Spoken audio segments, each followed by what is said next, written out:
Hello प्यारे बच्चों, स्वागत है आपका आज की इस वीडियो में। आज हम पढ़ेंगे सरल रेखा के व्यापक समीकरण से संबंधित कुछ सूत्र। ठीक, तो सरल रेखा का व्यापक समीकरण क्या होता है? सरल रेखा का व्यापक समीकरण बताया गया था आप लोगों को, है ना? क्या होता है? ax plus by plus c equal to 0। ये है सरल रेखा का व्यापक समीकरण। आइए इसको बदलते हैं हम ढाल अंतःखंड रूप में। ढाल अंतःखंड रूप में बदल दिया जाए इसको। तो ढाल अंतःखंड रूप क्या होता है? y बराबर mx प्लस c होता है। क्या होता है? y बराबर mx प्लस c। तो हमने इस रेखा को बदलना है इस रूप में। ठीक, तो बदल दिया जाए। अब तो यहाँ पर क्या है? y केवल इधर रहना चाहिए, बाकी सबका पक्षांतर कर देना है हमें। तो लिख लेंगे हम, इनको बदला जा रहा है।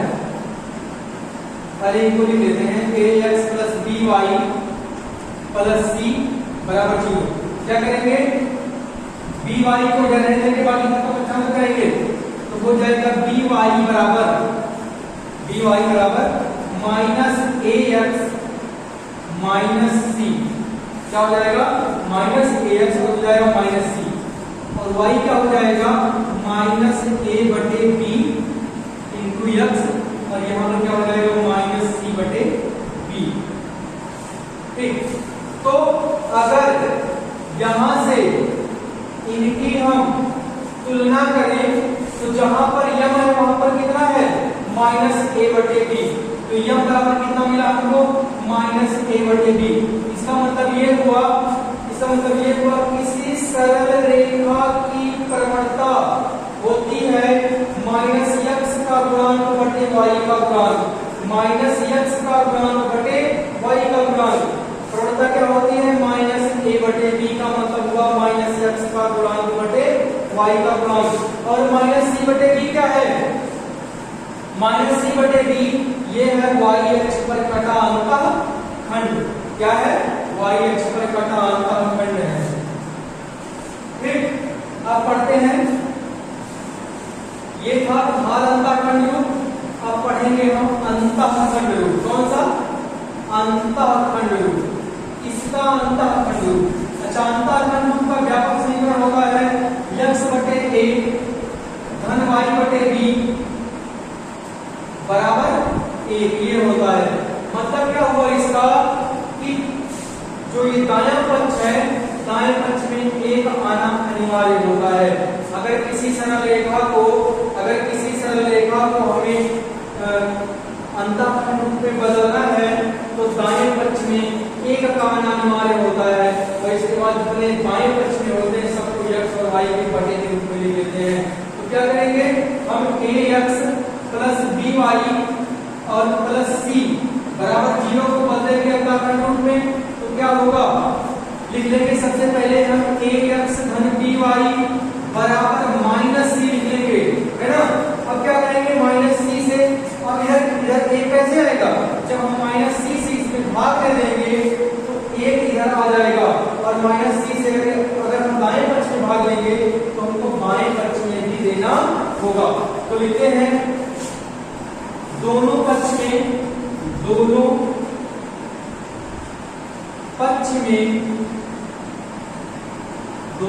में माइनस c से भाग देने पर भाग दे दिया जाए तो क्या हो जाएगा? ax बटे माइनस c प्लस by बटे माइनस c बराबर माइनस c बटे माइनस c। अब ये हो जाएगा, ये होगा x बटे, क्या हो जाएगा? x बटे माइनस c बटे a प्लस y बटे माइनस c बटे b बराबर 1।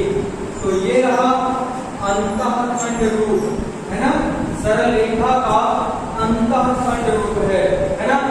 इसमें यक्स का कितना खंड कितना है माइनस सी बटा ए है और वाई अक्ष का कितना खंड कितना है माइनस सी बटे बी है। ठीक, तो ये रहा सरल रेखा का अंतःखंड रूप। आइए पढ़ लेते हैं अब हम लंब रूप। कौन सा रूप पढ़ेंगे? लंब रूप पढ़ेंगे, है ना। तो सरल रेखा को बदलना है किस रूप में? लंब रूप में।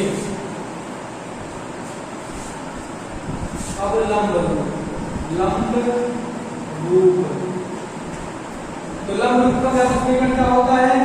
X cos alpha plus y sine alpha बराबर पी।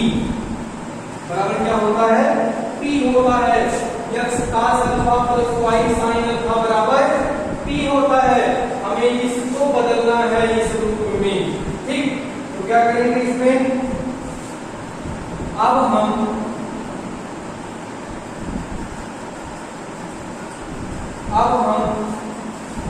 इनको बदलेंगे लंब रूप में। ठीक, तो अच्छा एक बात देखते हैं, अगर कोई समकोण त्रिभुज हो, समकोण त्रिभुज हो, है ना, इस कोण अल्फा के लिए कोई समकोण त्रिभुज हो, भैया साइन और कास है, इस लंब रूप में साइन और कास है, और साइन और कास किसके लिए होते हैं? समकोण त्रिभुज के लिए होते हैं। इसका मतलब कोई समकोण त्रिभुज होगा इसमें अल्फा कोण, तो अल्फा के लिए ये मान लेते हैं लंब है ना, ये क्या है? लंब है ए, और ये क्या है? बी है, जो कि क्या है? कर्ण है ना, है ना। इनको ए माना जाए और इनको बी माना जाए, है ना। ऐसे तो ये क्या हो जाएगा? ये हो जाएगा under root a square plus b square हो जाएगा, है ना। ए स्क्वायर प्लस बी स्क्वायर हो जाएगा। मतलब क्या है? मतलब क्या है कि अगर सबसे पहला काम हमारा होगा ax plus by plus T बराबर 0 को लिख लेंगे हम। ax भैया क्योंकि x का गुणांक और y का गुणांक इधर रहेगा, बाकी का खत्म कर देना है। ax प्लस by बराबर माइनस सी हो जाएगा, है ना। अब अगर ये आधार माना जाए और इसमें हमें किसकी आवश्यकता होगी? कर्ण की आवश्यकता होगी। आधार ये है, उसको आधार मान लिया जाए। अगर हमको कर्ण मिल जाए तो आधार बटे कर्ण क्या हो जाएगा? कास अल्फा हो जाएगा। इसके लिए अगर ये लंब हो और हमको कर्ण मिल जाए, लंब हो और हमको कर्ण मिल जाए, तो लंब बटे कर्ण क्या होता है? साइन अल्फा हो जाएगा। ठीक है ना। तो ये क्या है? लंब है, ये कर्ण है। ये लंब है, ये लंब है, ये आधार है। तो कर्ण क्या होगा? Under root a square plus b square. अगर आधार है, ये आधार है, ये लंब है, तो कर्ण क्या होगा? Under root a square plus b square होगा। मतलब हमें किसकी आवश्यकता है? इस समीकरण को इस रूप में बदलने के लिए किसकी आवश्यकता है? कर्ण की आवश्यकता है, क्योंकि आधार ये है, कर्ण मिल जाएगा, आधार बटे कर्ण मतलब कास मिल जाएगा हमको। जहां पर ये क्या है? लंब है, हमको अगर कर्ण मिल जाए तो लंब बटे कर्ण मतलब क्या हो जाएगा? साइन अल्फा हो जाएगा, है ना। तो लिखते हैं दोनों पक्ष में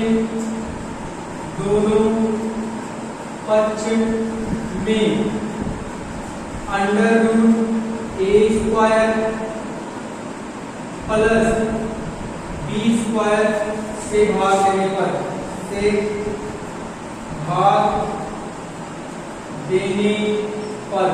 स्पष्ट रूप में भाग किया जा रहा है ना, क्योंकि यहाँ पर आधार है, कर्ण की आवश्यकता है।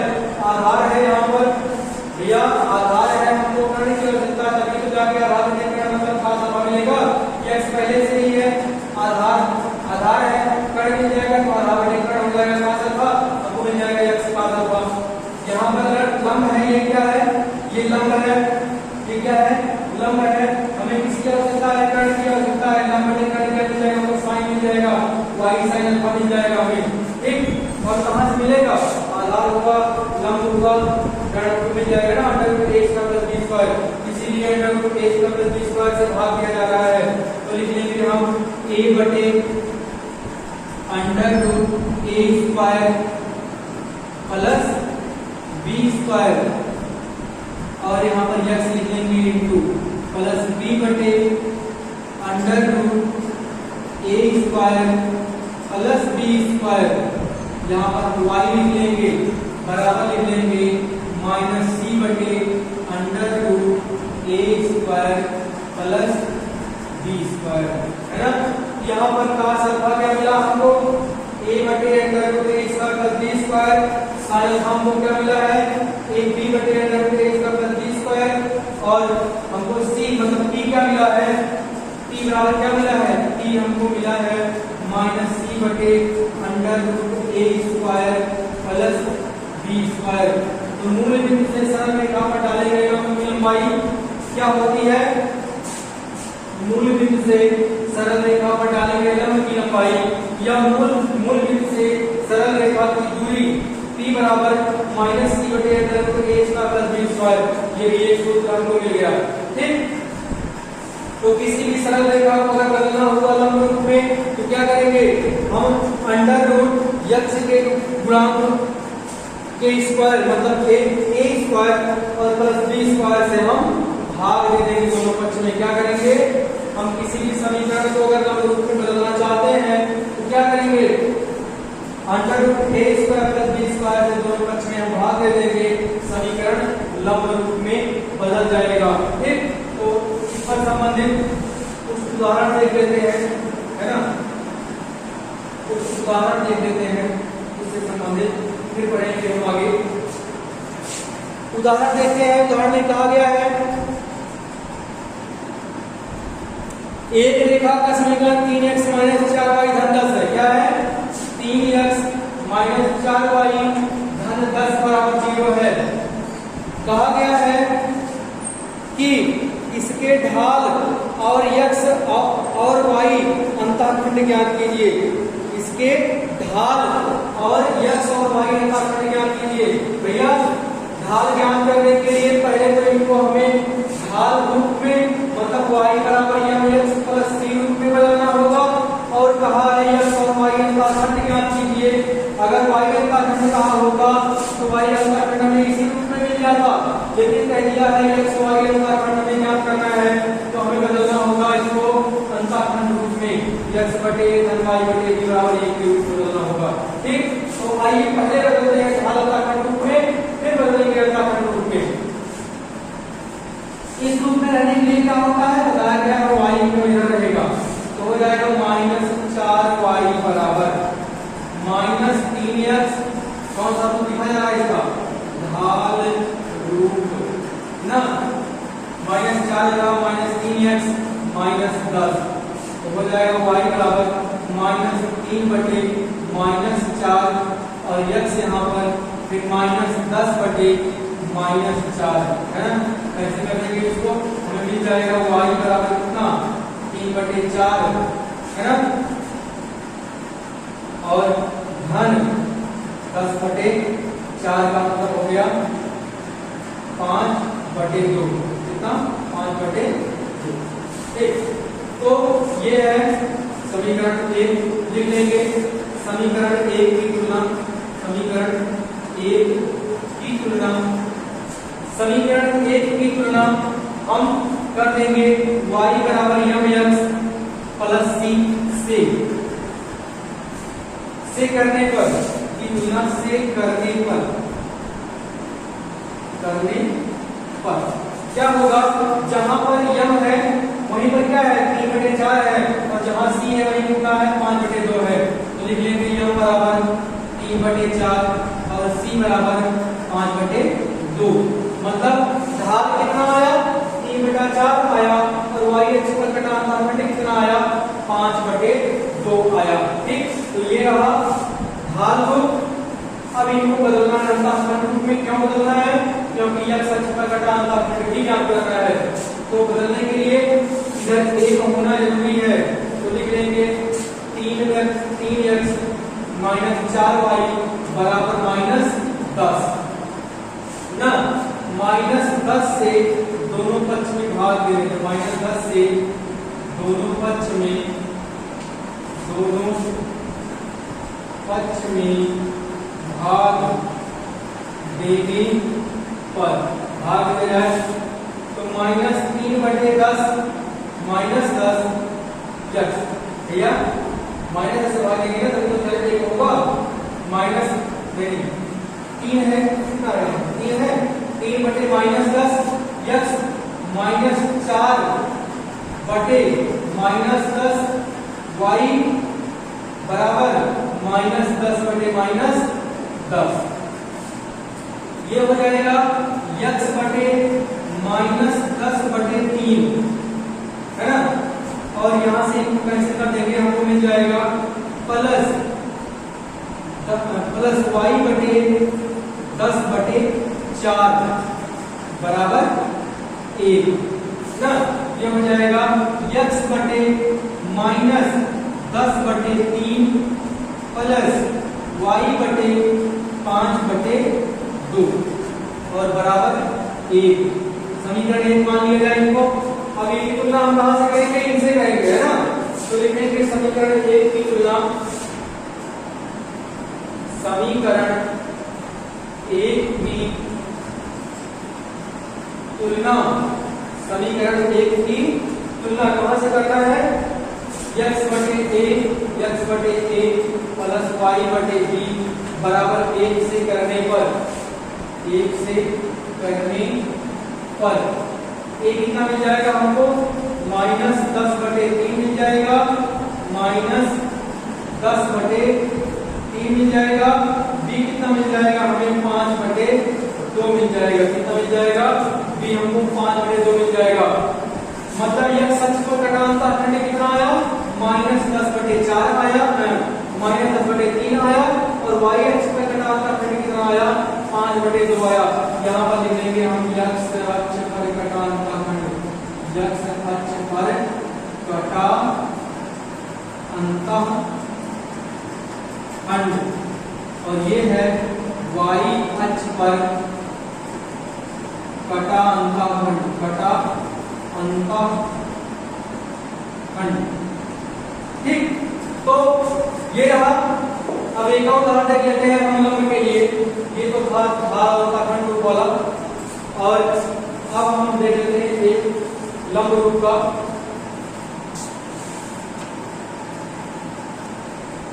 एक प्रश्न इसमें दिया है √3 यक्स धन y √3 यक्स धन y और दिया है बराबर 8 या -8 बराबर 0।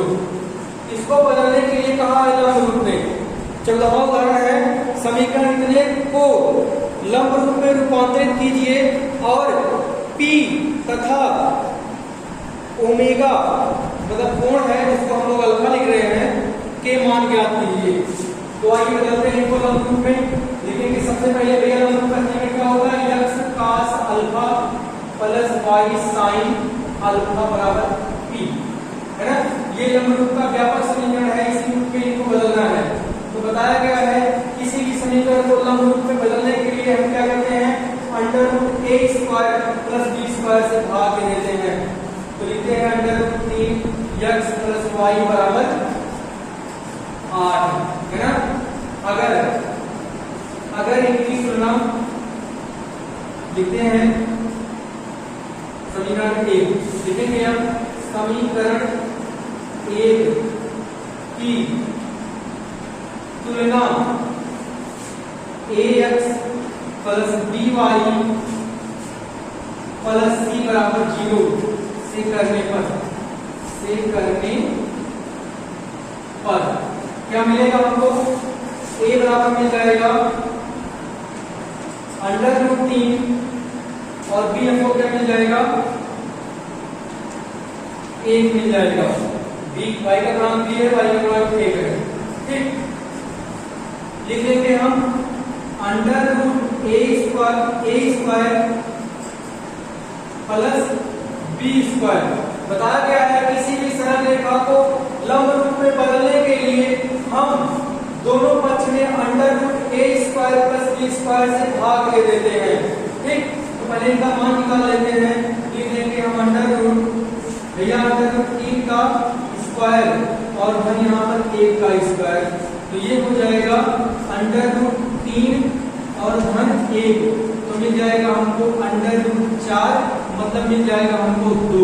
कितना आया? √a स्क्वायर धन b स्क्वायर बराबर कितना आ गया? 2 आ गया, है ना। तो लिखेंगे समीकरण 1 में, और लिखेंगे हम समीकरण 1 के दोनों पक्ष में, के दोनों पक्ष में, समीकरण 1 के दोनों पक्ष में √a square plus b square बराबर 2 से भाग देने पर, से भाग देने पर भाग दे दिया जाए, क्या मिलेगा हमें? √3/2, √3/2 और यहाँ पर x, है ना, प्लस y या लिख लेते हैं 1/2 y बराबर 8/2। ये हो गया भैया। √3/2 काश कितने का मान होता है? काश 30 अंश का मान होता है, तो लिख लेंगे हम x काश 30 अंश, है ना। कितने का मान होता है? काश 30 का मान होता है √3/2, तो x काश 30 अंश हो गया, प्लस ये हो जाएगा y साइन, अच्छा साइन कितने का मान होता है? 1/2, साइन 30 अंश का मान होता है, ठीक। तो बराबर कितना मिल गया हमको? 4, है ना। ये हो गया समीकरण नंबर 2। हो गया ना, अंत हो गया ना लंब में, इस रूप में हो गया। अगर यहाँ से उनकी तुलना कर दें हम, तो जहाँ अल्फा कितना है? 30 अंश है, और जहाँ पर p है वहाँ कितना है? 4 है, तो लिख देंगे हम समीकरण 2 की तुलना, समीकरण 2 की तुलना, समीकरण 2 की तुलना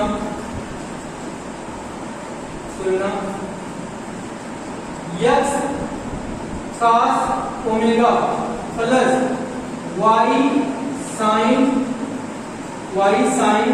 ओमेगा बराबर p से करने पर, चाहे अल्फा लिखो, चाहे बीटा लिखो, चाहे ओमेगा लिखो, चाहे जो लिखो, करने पर जहां ओमेगा कितना है? 30 अंश, ओमेगा बराबर 30 अंश, और इसके बाद p कितना कहा गया है?